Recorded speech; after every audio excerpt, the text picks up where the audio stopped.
Bună dimineața, doamnelor și domnilor. Good morning, ladies and gentlemen. Welcome to the Ministry of Foreign Affairs for today's event dedicated to the contribution of Vespasian Pella, Romanian diplomat and scholar, to the history of development of international law. Ultimately, this event should have taken place in the spring when this book came out. Unfortunately, events and circumstances that you were aware of have compelled us to postpone this conversation, this event, this book launch. Unfortunately also, the circumstances also make it clear why the topic of this book is so important today. Not just a history of diplomacy and a history of the relationship between international law and diplomacy, but the contribution of diplomatic history to the way we perceive our times. So without further ado, it is my honor and pleasure to give the floor for the opening statement for this event to Mr. Bogdan Aurescu, Minister of Foreign Affairs of Romania, in his dual capacity as minister, but also as international law scholar. Minister, you have the floor.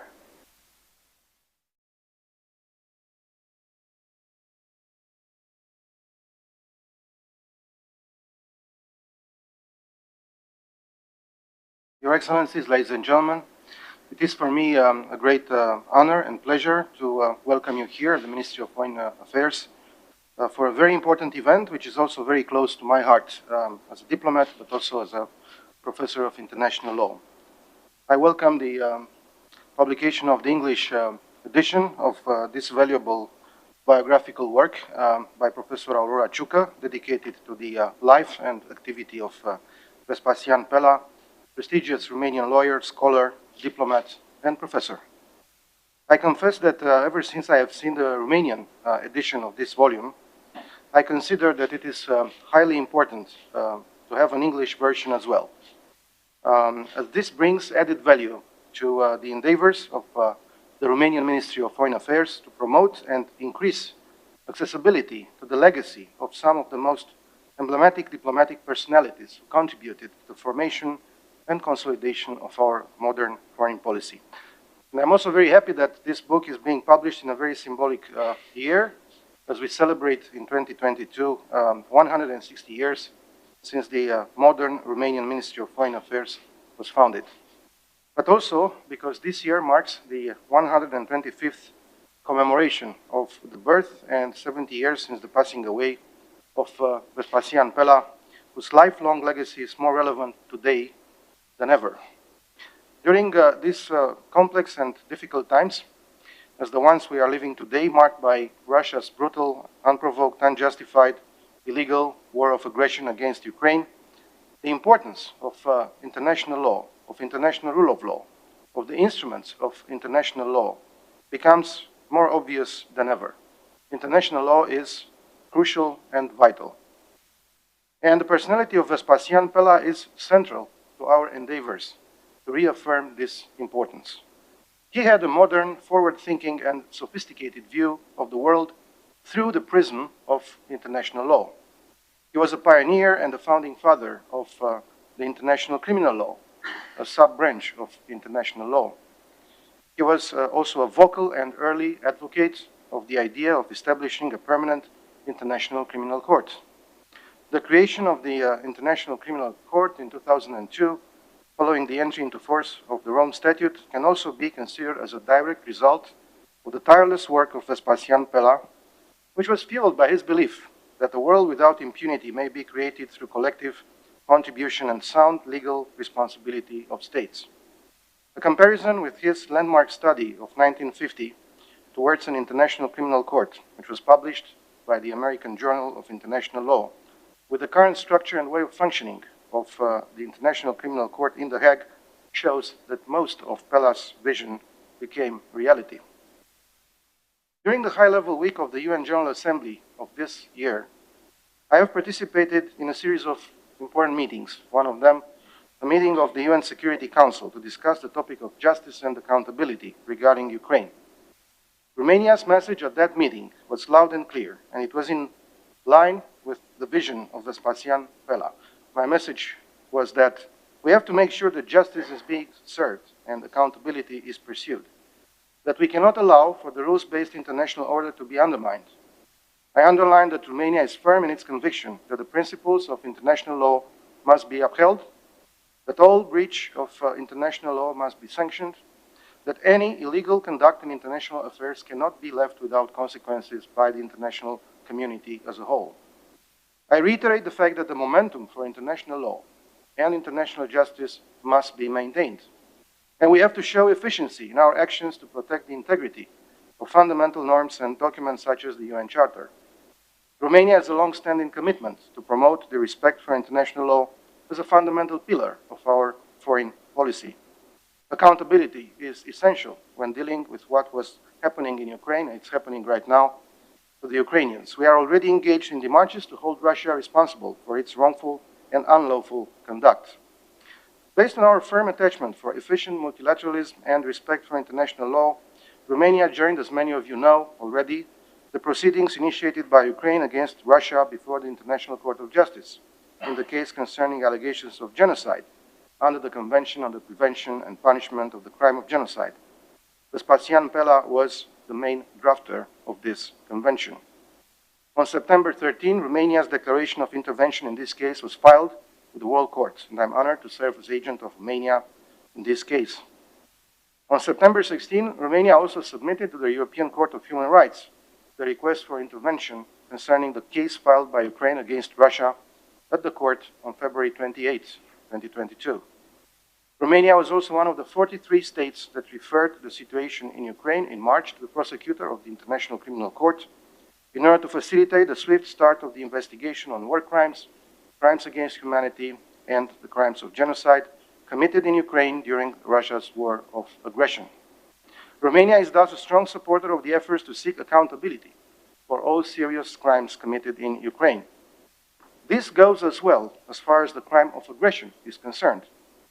At the same time, we find that it is essential to identify the most rigorous legal and largely endorsed solutions to operationalize this ambitious goal. Romania will support the goal of creating a special tribunal for the crime of aggression in relation to the situation in Ukraine. And we will continue to play our part in the unprecedented collective effort to render justice to the victims of the most serious crimes committed in Ukraine. The perpetrators have to pay, and our collective efforts must be efficient in this regard as Ukraine seeks the justice it deserves. Ladies and gentlemen, coming back to Vespasian Pella, I also want as well to emphasize the fact that beyond his drafting of the United Nations Convention on the Prevention and Punishment of the Crime of Aggression, he was also the author of the definition of the crime of genocide. This is less known, which he called at that time la crime de barbarie. Beyond that, well, he was also very much influential in his studies and ideas as far as the implementation of the principle of nulla pena sine lege as basis for international crimes punishment. And also he influenced the Universal Declaration of Human Rights. Pella's work also laid the foundation of other future practical and conceptual exigencies of the constantly evolving body of international law. For instance, he envisioned the inclusion of the crime of terrorism in the statute of the International Criminal Court, an idea that was debated by the drafters of the Rome Statute and is still under the scrutiny of international scholars and of international policymakers, as I mentioned. In 1935, based again on a proposal prepared by Pella, the texts of the Convention for the Prevention and Punishment of Terrorism and the Convention for the Creation of an International Criminal Court were submitted to the first session of the Committee for the International Repression of Terrorism of the League of Nations. These documents were signed in 1937 by 13 states, but unfortunately they never came into force because of the events leading up to the outbreak of the World War II.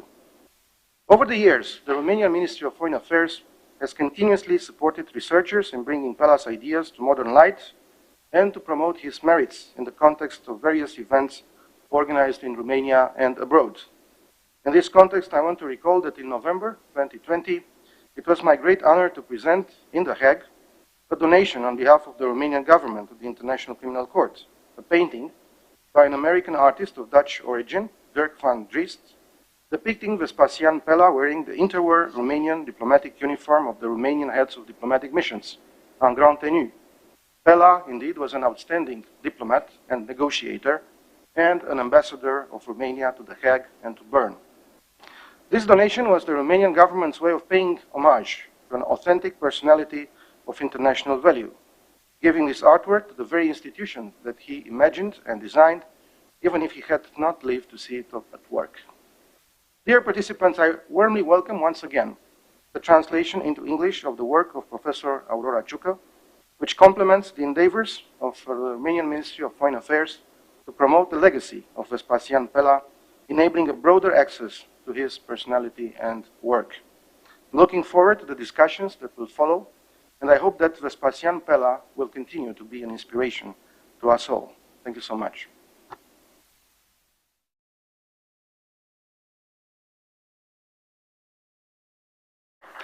Thank you, Minister Aurescu. Any book is a body of work, sometimes significant work. And Professor Dr. Aurora Ciucă, professor of law at the University of Suceava, has dedicated a tremendous amount of time to look for original documents, photographs, letters, to complement the oral history of the contribution of Vespasian Pella. Without her work, we wouldn't be together and the book wouldn't exist. So it is my pleasure to give the floor to Mrs. Professor Dr. Aurora Ciucă. Madam, the floor is yours.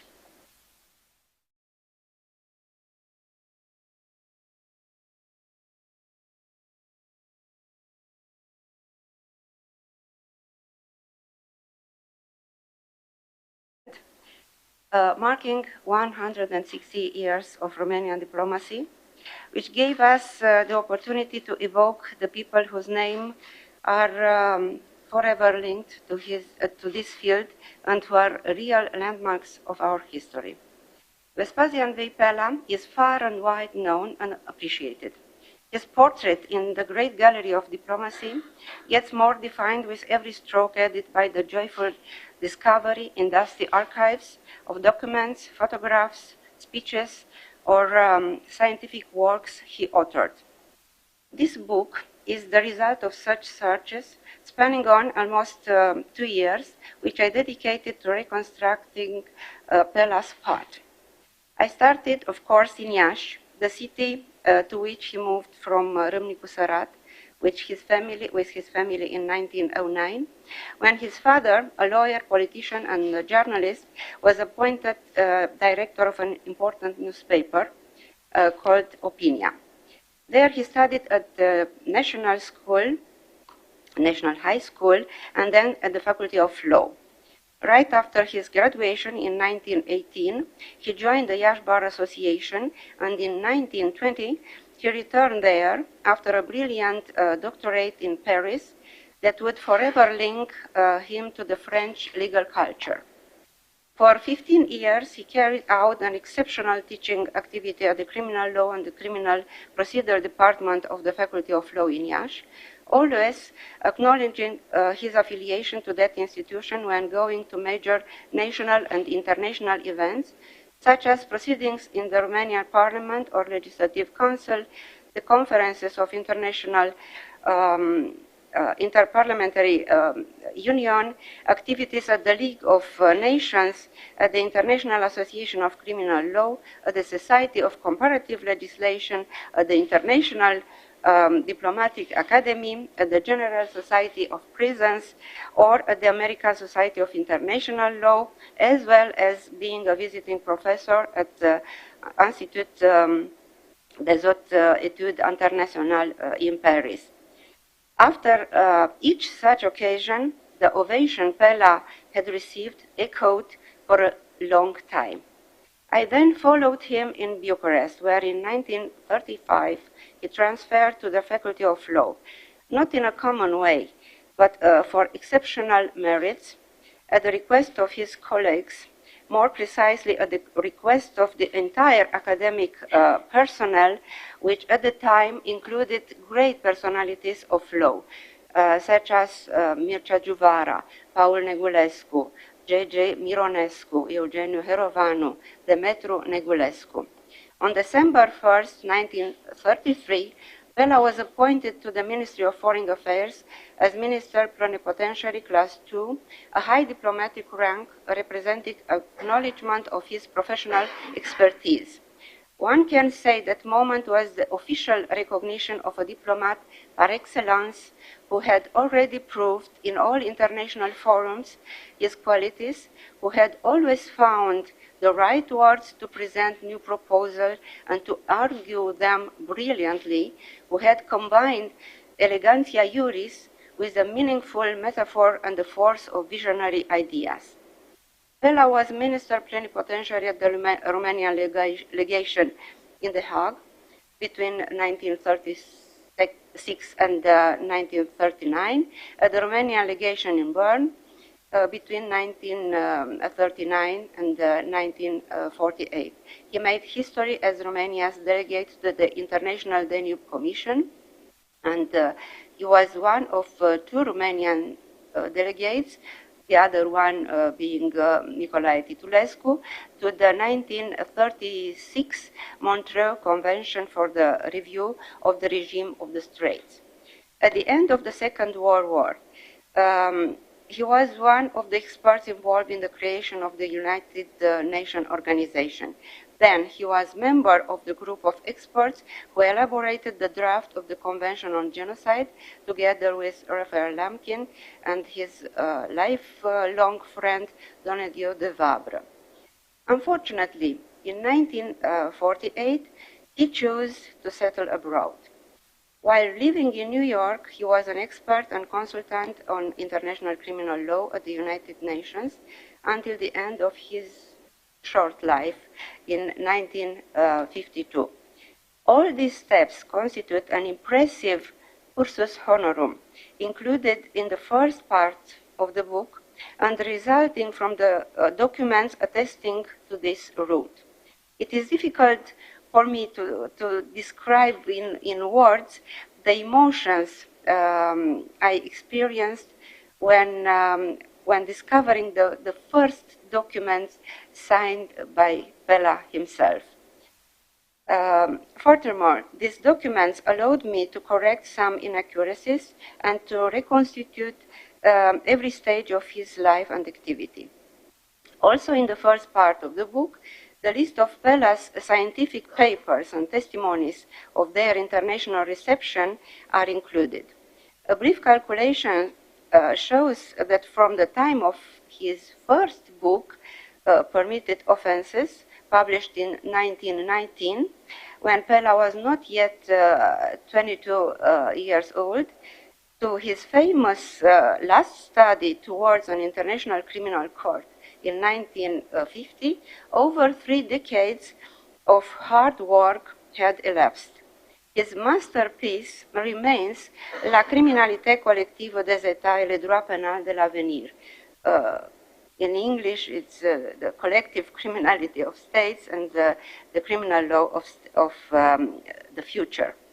Originally conceived as a draft for the Washington Interparliamentary Conference for the Codification of International Law and the Criminalization of War of Aggression, the paper was published at the request of participants in 1925 and then in 1926, along with 50 letters of support for a nomination to a Nobel Prize for Peace. And given the novelty of proposals, it generated a doctrinal debate of unprecedented effervescence among the legal and political personalities of the time. It is the moment when the young Romanian professor stood out internationally and became appreciated by the great spirits of the time, who brought him the most beautiful appreciation. Quintiliano Santana, for example, saw him as an, I quote, eminent apostle of international criminal justice. Or Calab speaks with great admiration about the Romanian, I quote, in the spirit of whom the faculties of a scientist associated with those of a distinguished politician meet in a perfect symbiosis. Quotes ended. Another important section concerns concerns Pella's correspondence with Professor Buzea, one of his peers from Iași, letters which reveals his beautiful character.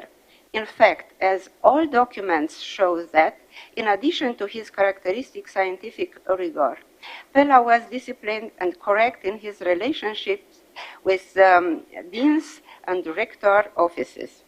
Although he had become a personality, he remained a modest and exemplary teacher who always requested approval to take part in great international debates, who rescheduled and gave missed lectures himself, or when in a poor health, through his colleagues and friends, whom he would help as much as he could. Always in the service of humanity, Pella did much good to his fellow men.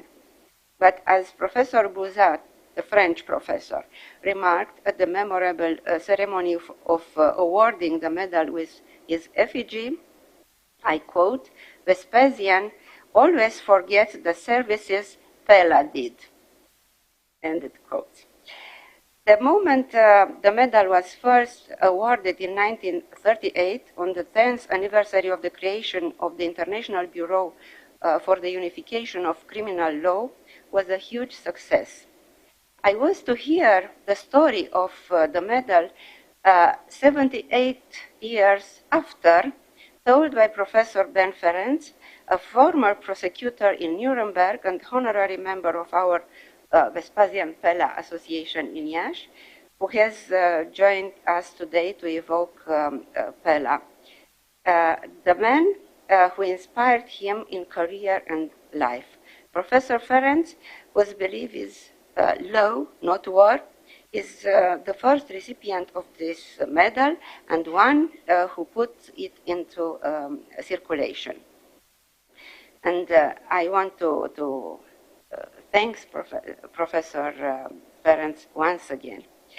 The second part of the book highlights the importance of Pella's vision for the development of international law. First of all, Pella conveyed to the world the ideal of an international law based on peace as an essential value for the restoration of the edifice of the world on the basis of international justice and order.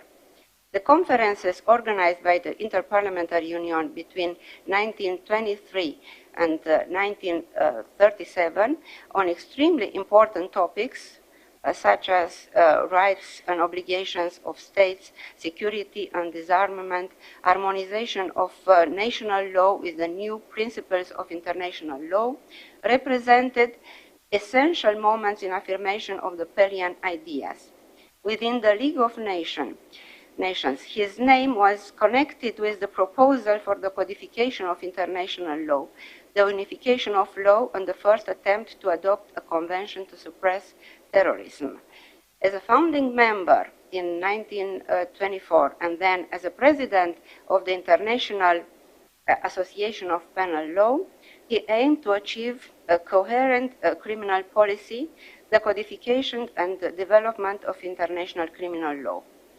It was also there in 1927 that he found the support for the drafting of the statute for an international criminal court, his lifetime project that today has finally materialized. A visionary spirit involved in the creation of bold projects, always one step ahead of his time, Pella imagined, as Grotius did, a society of nations based on the idea of law, not war. For Pella, peace as a unifying, universal symbol relies on justice and solidarity to achieve it. Going further than Grotius, Pella stated that the last war killed the law of the war. The division of international law into the law of war and the law of peace must be eliminated, in his view, to make room for a single law, the law of peace. This requires the establishment of an interstate criminal law, capable of punishing the perpetrators of war of aggression, whether they are individuals or states. Secondly, Pella made a contribution as an architect of the law of the future and of international criminal justice. As a final point, we approached his work of unifying criminal law as a premise for peace. We are surely surprised by the topically of Pella's ideas, especially since in this day it seems incredible to witness a war of aggression.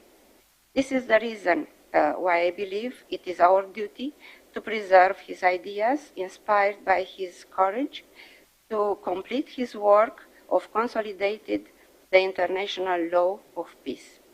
As he used to say, it is up to our foresight and wisdom to succeed. Thank you.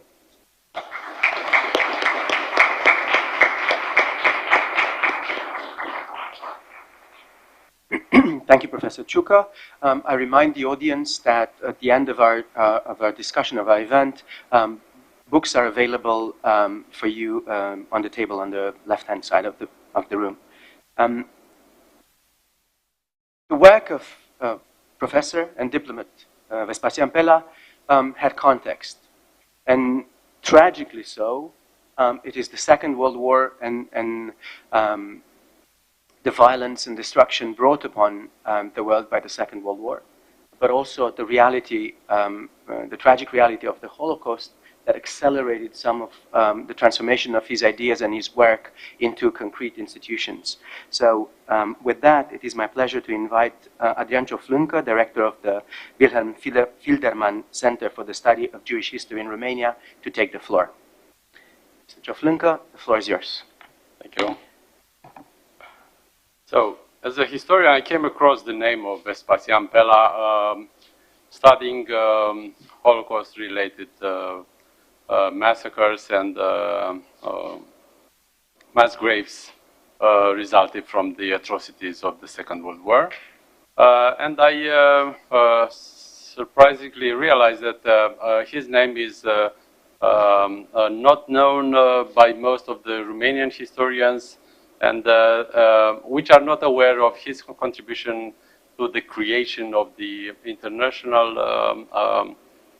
legal system, contribution in terms of scholar debate, lobbying, and diplomatic activity.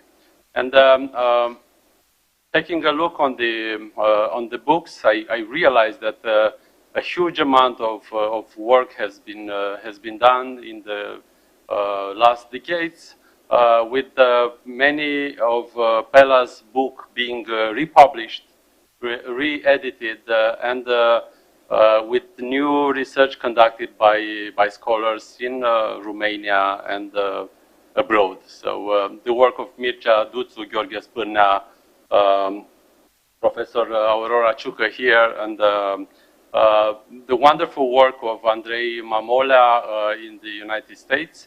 And also I know Minister Aurescu was interested in the activity of Pella in his early career as a scholar and diplomat. So there is knowledge, there is awareness in some specialized circles, but not public awareness of his work and contribution to the discussion. Going through his work and looking for sources with the research, recent research I made in New York and Washington with Diana Margherita, we realized that there are new archives which are available and informative in relation with the activity of Vespasian Pella and his collaboration with the other specialists, and also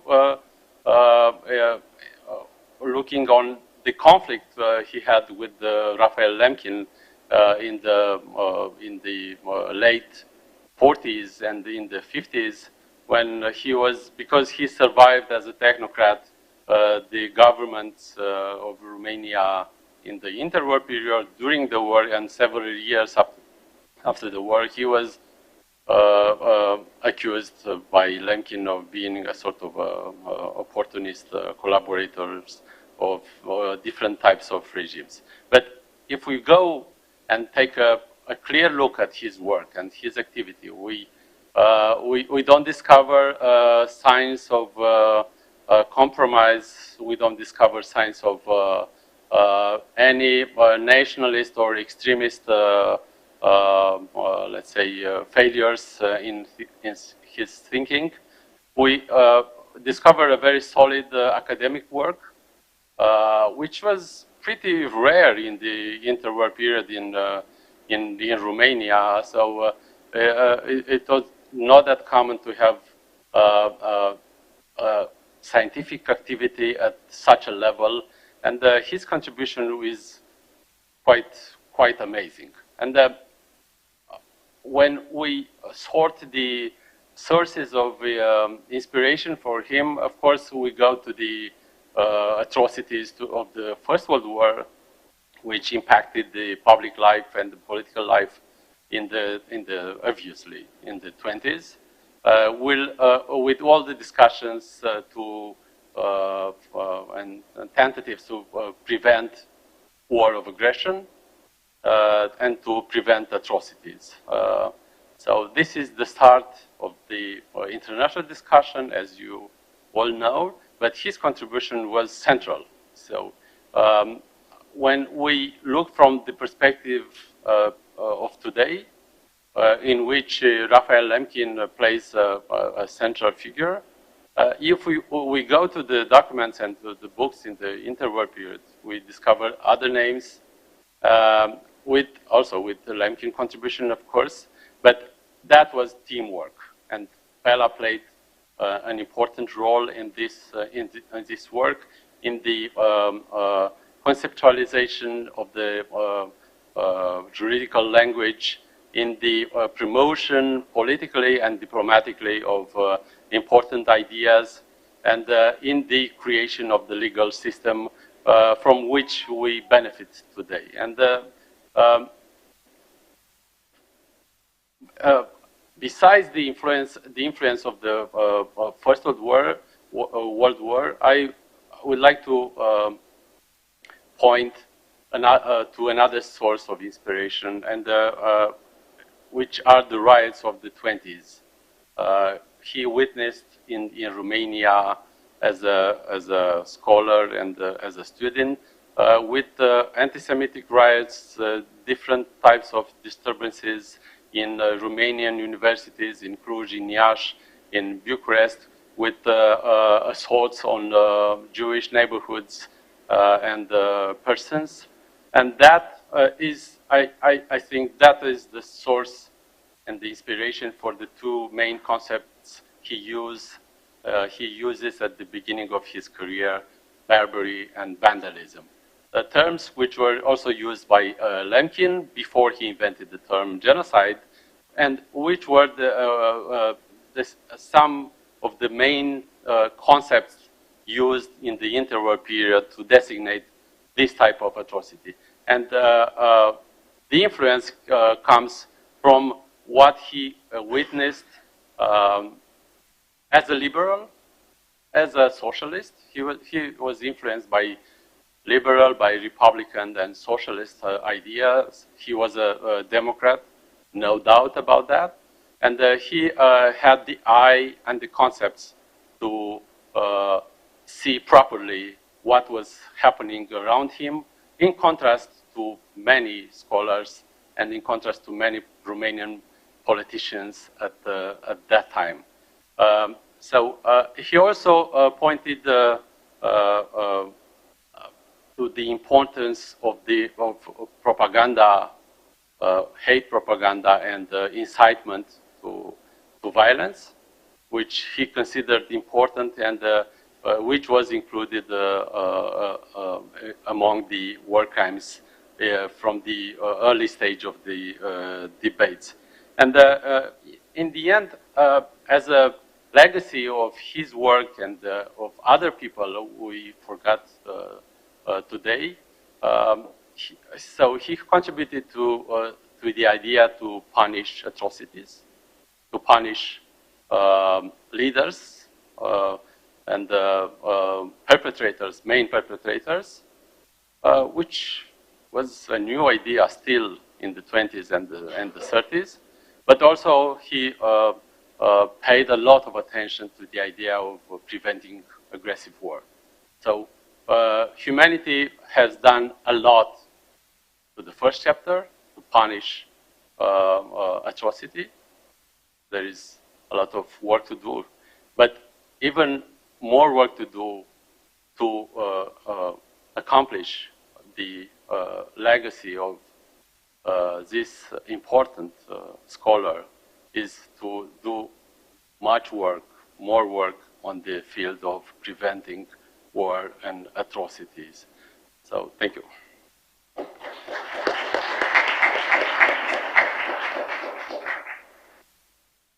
Thank you, Mr. Cioflâncă. It's telling that these days terms like barbary and vandalism are resonant and tell us to what degree the fundamental concepts that are the subject of this debate and the contribution of Vespasian Pella are valid. It is maybe the best moment to introduce a short film, a declaration from Ben Ferenc, a contemporary of Pella, somebody who was influenced by Pella's ideas, as was mentioned by Professor Ciucă, somebody who was not only a professor of law at Harvard University, but also a very young prosecutor at the Nuremberg trials. So if my colleagues from the okay, thank you so much. Greetings to you all. My name is Benjamin Ferenc, and I have been invited by Professor Aurora Ciucă to say a few words to you in connection with your studies of international law. I suppose that I was selected for a number of reasons. One, I was born in Romania. My sister was born in the same bed as I was a year and a half earlier. She was born in Hungary, which taught me that it's not so much what the country is called, but how it treats its citizens. And that has stood me in good stead in the future. My parents were poor immigrants. They were fleeing from poverty and persecution in Romania and in Hungary, and we came to the United States while I was an infant. My career in the United States has been quite remarkable. We lived much of my life in poverty. I wanted to show you, when I visited Romania not too long ago, a picture of the house, or very similar to the house, in which I was born. It was a small house in a little village of Ciolt, which is near Satu Mare, where my wife was born. So it's been a long trip since that time. But Aurora has indicated that she would like to know my connection to Vespasian Pella. My first connection to Vespasian Pella was at the Harvard Law School. I was an honor student there, given a scholarship for my exam in criminal law. And one of the books I found in the library there was a book published in 1925 by a gentleman called Vespasian V. Pella. It was written in French, La criminalité des États et le droit pénal de l'avenir, which you will all recognize was the introduction to the idea of having a future criminal law which would hold states accountable for their crimes. A wonderful idea, and it's still a wonderful idea, and it impressed me so much so that I would say a good deal of my life has been influenced by what I learned from Pella. He fled when the communist regime took over after World War II, came to New York, and he was active with the Romanian delegation at the United Nations. I, at that time, was busy still in Germany prosecuting war criminals. I had been selected to be the chief prosecutor for the United States in one of the subsequent trials following the trial against Goering and Company, in which I accused 22 defendants, high-ranking Nazi officials, all with high degrees, PhDs, many of them, for murdering in cold blood over 1 million Jews, gypsies, and other perceived enemies of the Reich. I rested my case in 2 days, which was a phenomenal world record, because I had captured the reports which were sent from the front by these extermination squads known as Einsatzgruppen, and they were consolidated in Berlin, and there they were sent out in 99 copies to all the hierarchy of the Nazi regime, the army, which said it didn't know anything about that, which was a lot of baloney, and the foreign ministers and all the rest of it. And on the basis of that documentation, I was able to convict all 22 defendants, and 13 of them were sentenced to death. That was my introduction to the legal aspect. As a combat soldier, I had been a liberator of many concentration camps and had landed on the beaches of Normandy, had been in the final Battle of the Bulge. So I had seen combat and the horrors of war itself. And what it impressed me with was the necessity to eliminate war completely. You'll never have a war without atrocities on all sides. And you'll never have a war without rape of the females, or even males today, on the other side. So if you want to curb that type of criminality, we have got to change our way of thinking about what laws are to be enforced and how they are to be enforced. And of course it has to be done on an international basis. The world has changed. We cannot be going on with the laws which were invented 200, 300 years ago. We have to deal with the contemporary needs. Now Pella saw that in his writings. Unfortunately, when he died, I was still working on getting compensation for the surviving victims in Germany.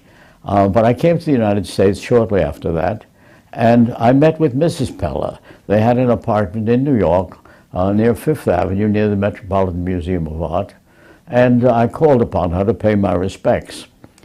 And she said to me, I had had correspondence with him for many years. She said that since he and I were colleagues in the sense we believed in the same goals, would I please accept from her his library. His library was a large bookshelf, I don't know if you can see it here, full of books, mostly written in Romanian, which unfortunately I don't understand or speak because I left as an infant, but also in French, some in English, and she wanted me to take that. I said I didn't want the responsibility. They really belonged in a library. And Columbia Law School was right nearby, and I suggested she give them to Columbia. And she said she would do that, and she did. But then she brought out a little box, and in the box there was a bronze medal, which was given to her husband, Vespasian Pella. It had an embossed picture of the ambassador himself, who was a handsome, tall man with all of his medals, and it was given on the occasion, I think, of the 50th anniversary of Le Droit Pénal de l'Avenir, which he had founded, an organization trying to build the future international law. And she said, well, I accept that, and I did. And then I held that for many years, but then I thought it shouldn't be buried in my drawer. I want to give this to that international lawyer who has done the most to help carry out Pella's ideas. And so the first gift I gave was Professor Sharif Bassioni of the University of Chicago. He's an Egyptian by birth and served in the Egyptian army, but he was a very prolific writer on international criminal law, and of course we were good friends, and I gave him the medal, and I said, Sharif, you hold this until someone who comes along who you think deserves to be recognized as the leading person to carry this banner forward. And he held that for many years, and then he gave it to another professor, and he gave it to another professor, and so we have this Pella Medal is in circulation, being given to whoever is taking the lead in carrying forth Pella's ideas. And Pella's ideas are becoming a reality. We do have an international criminal court with all of its defects, but it needs continuing support because it's a new idea. Big powers are not eager to subject their activities to judicial review. And as long as they're not willing to do that, and as long as there is no power of enforcement in the international community, I'm afraid we have very little effect in putting an end to the type of atrocities which unfortunately we continue to view around the world.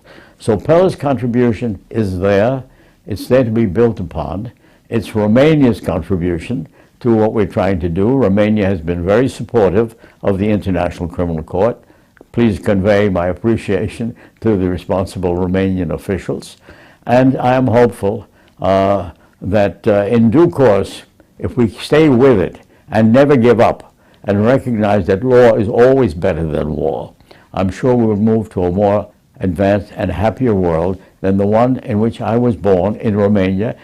So Romania has played an important role in the evolution of international criminal law. There's still a very long way to go, and the name of Vespasian Pella is certainly a foundation stone for everything that we do in moving toward a more peaceful world governed by law instead of violence. Good luck to you all.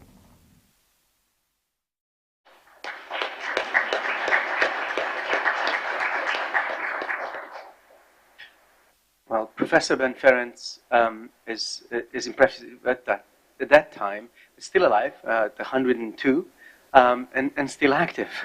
So that tells you that maybe the spirit of these ideas is also good for the body, not just society.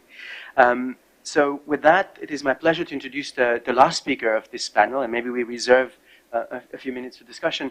Doru Liciu, who's head of the Romanian Diplomatic Archives, who has an overview of both the diplomatic and legal activity of Vespasian Pella. Doru, the floor is yours. Thank you very much. Your Excellencies, as the keeper of the memorial of the memory of the institution, of this institution, it is my privilege to always bring the history in discussion. This year we celebrate 160 years of Romanian modern diplomacy. We celebrate 16 decades since the Romanian ministries of Moldavia and Romania were united in one ministry in Bucharest. And I would like to mention only two founding values of our ministry, which are traceable through this quite long history. First of all is the respect for the rule of law, for the international law and the justice. And the second is the humanitarian vocation based on the respect of the human rights. The work of Vespasian Pella was based on previous contribution of the Romanian diplomats of the Ministry of Foreign Affairs from Bucharest. And the first humanitarian task was actually during the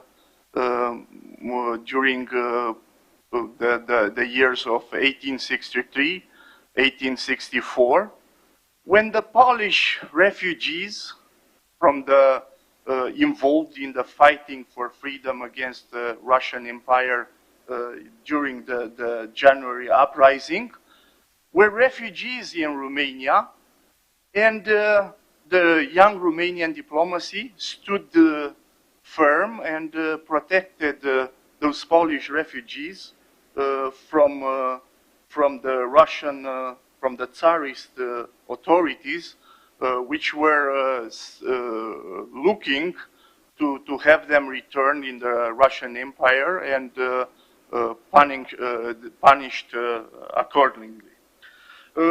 Secondly, but it's also very important to emphasize, Romania was one of the first and active contributors at the works of the Hague Conventions from 1899 and 1907, and it was a significant contribution of the Romanian diplomats and the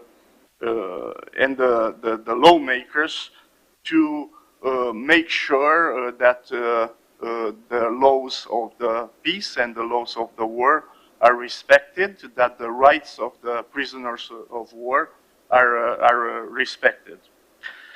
The career and activity of Vespasian Pella is linked with the protection and the sympathy which Nicolae Titulescu, another famous Romanian diplomat, had for the young teacher from Iași.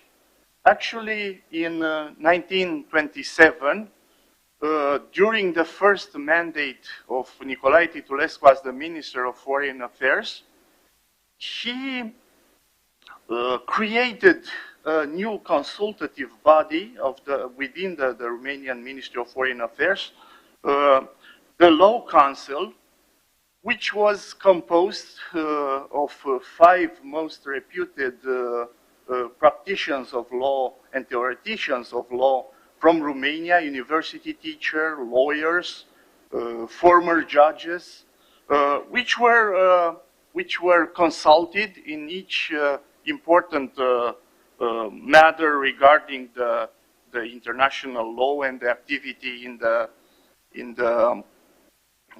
international organization. And this is the year when Nicolae Titulescu appointed Vespasian Pella as the delegate of Romania at the League of Nations. And later, during the second mandate of Nicolae Titulescu as the Minister of Foreign Affairs, Vespasian Pella became full diplomat of the Romanian Ministry of Foreign Affairs in 1933. And he was a member of the Law Council until the end of his career in the Ministry of Foreign Affairs. As the member of the Law Council of Ministry of Foreign Affairs of Romania, at the beginning of the Second World War, Vespasian Pella was in charge with one very delicate and important task, and I want to speak a bit about the protection Romania gave to the Polish refugees. As you know, at the beginning of the Second World War, Romania tried to stay neutral, but when Poland was attacked by the joint forces of the Nazi and the Russian armies, the Polish government was forced to withdraw, and Romania issued the international protection for those refugees. More than 100,000 Polish citizens were able to seek safe passage and refuge in Romania. The national gold reserve of Poland was safely evacuated to Romania. A part of this Polish gold reserve, 4 tons of gold, were kept actually in Romania during the war. And the Romanian diplomats were able, based on the expertise of Vespasian Pella, to offer this protection to the Polish refugees and the Polish government. Later, during the war, when Romania was an ally of Nazi Germany, and the Holocaust was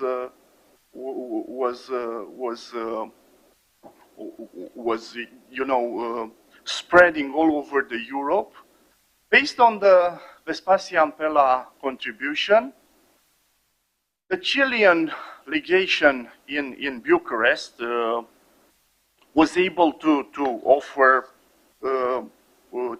protection to the Jewish Polish refugees, and the diplomat in charge, Samuel del Campo, was actually declared Reichstag among the nations, and this contribution of Vespasian Pella is less known, and actually he was directly involved in the protection of the Jewish populations from northern Transylvania, which at that time was under the Hungarian occupation, and as a representative of diplomatic representative of Romania in the Switzerland and representative of Romania at the International Red Cross in 1944, he personally was involved in the exchange of message with the Red Cross, informing about the treatment of the Jews, and he made officially interventions in the favor of the Jewish population from northern Transylvania. I will end my brief intervention congratulating Professor Aurora Ciucă for this wonderful presentation of activity, life and activity of Vespasian Pella and his contribution to the development of the international law. And also, I would like to thank our minister to host this wonderful event in this today. Thank you very much.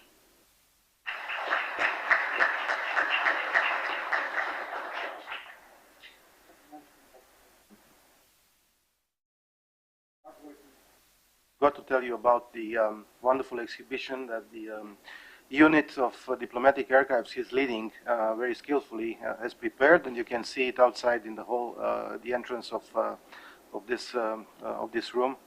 I also want to acknowledge and thank the presence of my colleague from the Law School of the University of Bucharest, Professor Bulai, who is Professor of Criminal Law, and I would like to perhaps invite him to say a few words about Pella's contribution to the criminal law development in Romania, because I know that he has a lot of interest in this area.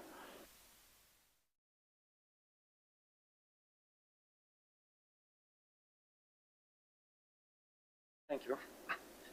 I want to say that the first time I heard about the existence of Vespasian V Pella was in 1992. And this information I got from my father, who was reluctant to tell me about the existence of Professor Pella before we were free enough to talk about him. And after that, I had the opportunity to meet Sheriff Basiun in person in 1999, and we also discussed about what Vespasian Pella meant for the development of international criminal law. And I know that few people knew that one Congress was performed in Bucharest, and the contribution of Professor was essential. And I keep talking about the importance of the International Association of Penal Law for the development of the criminal law. And this is also valid for today, because if we follow the history of the congresses of the International Association of Penal Law, we shall observe the development of a penal institution, starting with the liability of legal entities, a question that was put in 1929, and today it is something very usual to hold liable a legal entity. Regarding the liability of the people involved in aggressions, it's a question of, let's say, hurtful actuality, because we do know that periodically we don't have only economical crisis, but also international political crisis. And I was thinking about why between 1929 and 1939, the world, the politicians of the world were so reluctant in being careful to the danger posed by the Nazi Germany. And I remember 1935 when Nazi Germany said that Saarland is populated mostly with Germans, and they took Saarland. And nobody said anything. Nobody. They were too tired about the First World War. They didn't want any more conflict. And they ignored the situation. After that, the Sudetenland situation, and the Nazi Germany also said the majority is German population, and they are suppressed by the locals. So they took the Sudeten region. Nobody said anything. Why? Because they were tired, they are afraid, they are, I don't know. And also the mistakes of the politicians of that time. They said, well, I do trust Chancellor Hitler. That's a huge mistake. UK also remembers today in the subconscious of the British population about the mistake made by Chamberlain at that time in trusting Adolf Hitler. We know what followed. We all know what followed. But we don't want to keep in mind that if we don't pay attention to the history, we might repeat the mistakes of the politicians of that time, because the politicians of our time are maybe interested, maybe tired to get into conflict, maybe, I don't want to say coward, but avoiding difficulties. Maybe this is the real reason. But avoiding difficulties has brought us to the present day situation when we cannot avoid anything. And now we have to face the situation. All of us, even if we were involved or not, even if we have the power to influence something or not. So, what I have always said in the last years, that we need a very good education in all terms. As a professional of criminal law, I teach my students, you have to learn thoroughly every day from everybody. But also keep in mind to learn about history and the mistakes of the history. All kinds of history. If we talk about the history of international criminal law, if you talk about generally about the history or the history of politics, we all have to keep in mind that if we ignore the experiences of the past, we are condemned to repeat the mistakes and to pay for our mistakes. So I want to say once again that for me, Vespasian Pella was a surprise. A huge surprise that I have never known until 1992 about his existence and about his contribution to the world peace in terms of theoretical support provided to us in order to avoid the difficulties of our time. We didn't pay enough attention to what he said, so I do think that from now on we should pay more attention. And keep in mind that democracy is a day-to-day fight in order to put the rules in their practice. Is not anything given, is not anything promised, is not anything guaranteed, but something you have to fight for. Thank you.